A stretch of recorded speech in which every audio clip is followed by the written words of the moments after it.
Mark Tilbury is a popular face in the finance side of YouTube.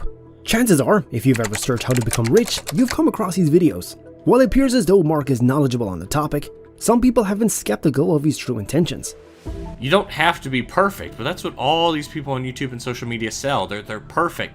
They've never made a mistake. They're incapable of making a bad trade. YouTubers always get their fair share of criticism, which only seems to get worse the more money is involved. This holds true especially in the finance niche, where influencers give out their opinion unaware of the long-term effects. So, that leaves us with some questions to ask. Is Mark Tilbury actually trying to help people make money? Is he really the self-made millionaire who came from nothing? In order to get answers to these questions, we have to go back to where it all began.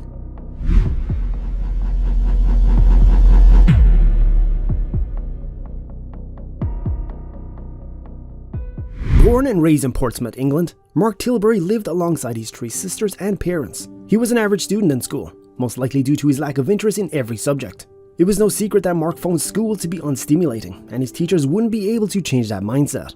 Mark knew that by the age of 16, it was time for him to drop out. He felt he was wasting his time and it would be better dedicated to something else. Now, the job prospects in 1985 for a 16-year-old weren't exactly the best. Mark decided that he would have to come up with his own way of making money. He decided to spend his time fishing and would go door to door selling what he caught. His idea was that if he gave a lot of fish away for a cheap price, everyone would be buying. Unfortunately, that idea didn't go as Mark planned, as no one seemed to want 10 fish for $1. Mark redid his business strategy, realizing that he would be better off selling only 5 fish instead. And just as he had hoped, everyone seemed to like the deal better. This was the first taste Mark had for what it was like to run his own business. This venture was also good practice for not only developing his sales skills, but his confidence as well. Now Mark's profits weren't consistent enough where he could do this full time. He knew he'd eventually have to work a 9-to-5 just like school had taught him. Mark hustled for a job and got one working as a carpenter's apprentice. The pay wasn't the best, as he would only be making $2 an hour. Mark figured that he would take the low pay if it meant that he would have room to grow in the company. He really threw himself into the apprenticeship and learned as much as he could. He had an outstanding performance review and was ready for all jobs that would be waiting for him, except none came. Mark would discover this first hurdle in the job industry, getting past your manager. Mark's manager had started to feel threatened by his success and didn't like the rate at which he was growing. He limited Mark to work menial jobs like building wooden trash cans. Mark was disappointed at his work situation, as everyone else seemed to be doing interesting projects. This continued for months until Mark finally confronted his manager. His manager told him to his face that he was going to keep making those bins or else he would find another job. Mark didn't like the feeling of powerlessness and how dependent he was on the income. At the time, all the money Mark had made was going to his bills, so quitting wasn't really an option. His only choice would be to get another side hustle so he could save up more money. He got a Saturday job at a radio-controlled model shop and started to flip cars. With these 2 extra sources of income, Mark was able to start building up his savings. He'd flip cars for about $200 profit and teach people to fly remote helicopters on the weekend. He kept this up for months and saved every penny he made. One day, one of his bosses asked Mark a very important question. Would he like to help him install a customer staircase? Since Mark was still a carpenter at the time, he agreed to do it since he'd be able to put his skills to use. This wasn't just any average customer that they were going to help though. The home Mark visited was one of the most impressive houses he had ever seen. From the sports cars to the chandeliers, just everything about the house amazed Mark. He completed the staircase and left the image of his dream home burned into his mind. Mark now had a goal, so he calculated how many years it would take him if he wanted to buy a similar place.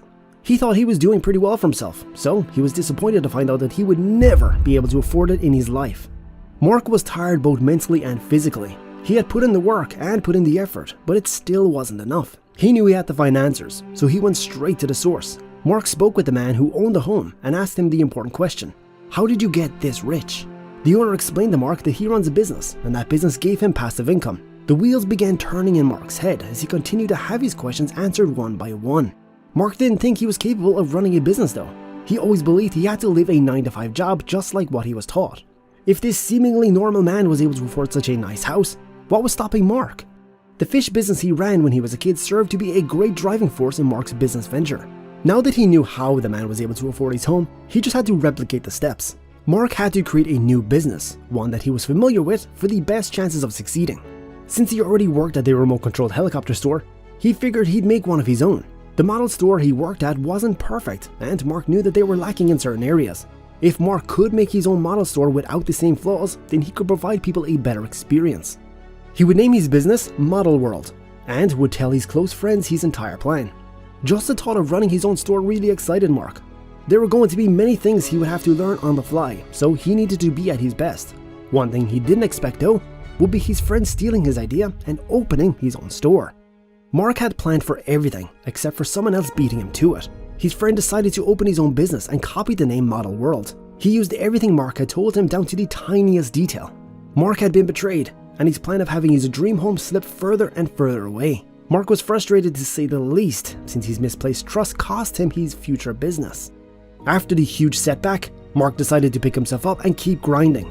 He got an apartment to build up his credit score and worked every hour that he could. He continued this pace until one day another friend of his gave him some great news. The friend who had stolen his idea was now selling the store. He lacked the passion for running it and couldn't handle the responsibilities. This was the opportunity Mark had been waiting for, and he wasn't going to let it slip. He closed the deal on Model World and the store finally returned to its rightful owner.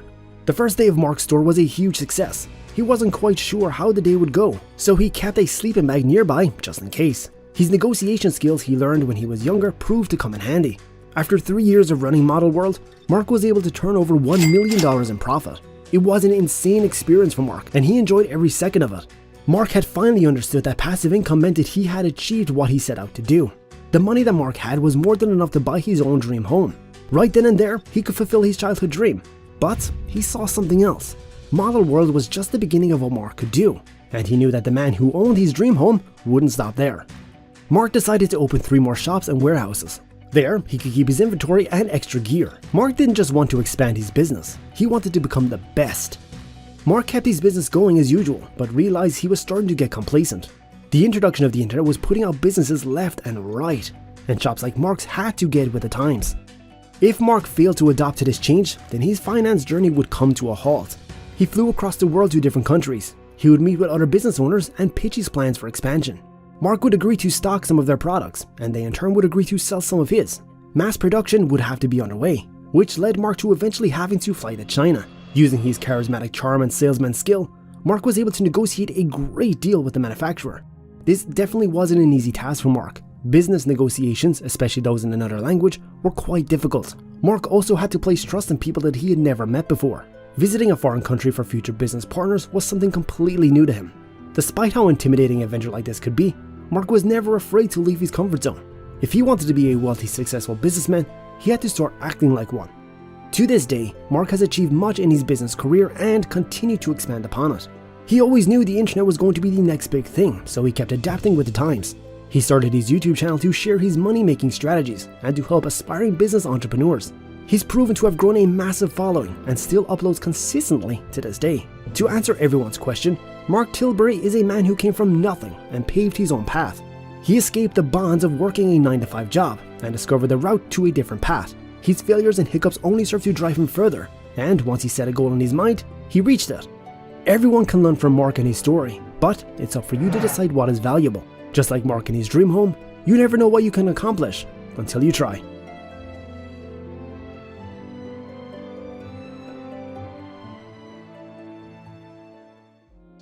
So, that's the end of today's video. If you want to see how I made my first few millions online, be sure to check out the first link in the description. Also, subscribe and comment below what YouTuber you want to see covered next on the channel.